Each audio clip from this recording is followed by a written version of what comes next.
So I'm going to be talking about gears. So, how do gears work? Basically, you have some gears up the front and some gears up the back. What you're doing is you're pushing the gears around using this chain, okay? So you have two derailleurs, one for the front and one for the back. The front one controls these, the back one controls these. And so what you're doing is you're changing the size of the gear that you're running on, and that makes it either easier or harder to pedal, which I'll get into later. So how many gears do a bike have? Or does a bike have, should I say?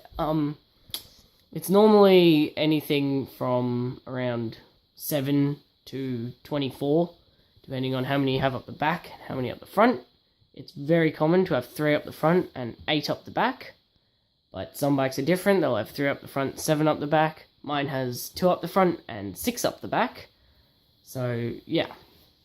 How do you change the gears? So, normally what happens is you have a contraption up the front. It's either a handle grip that you can pull, or some little buttons that you can press, or levery things, or in my case, an actual physical lever that you have to pull. And what happens is it adjusts the tension on this cord, which goes to either the front or rear gear, and it moves this around depending on how tight it is. So when would you want to change gears? Well, if you're going either up or down a very steep hill, you want to change gears. If you're going up the hill, you'll want to have it in a low gear, like gear 1 or 2, because it means that you're pedaling much faster with the same wheel spin speed.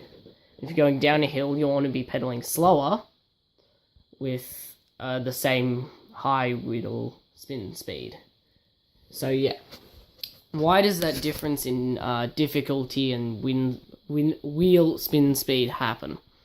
It's basically because, well, the change in difficulty anyway, is because back here you have gears of different sizes. So if you have very small gear and you're pedaling, the gear is moving a lot relative to how quickly the pedals are going. So that's doing quite a lot of RP, I wouldn't call it RPMs, but it's spinning a lot, whereas I'm only doing this very slowly. So that makes it harder because I have to pedal with a lot more force to get it going.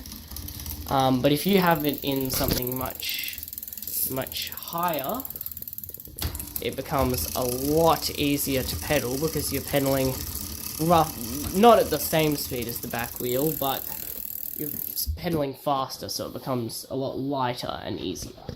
So yeah,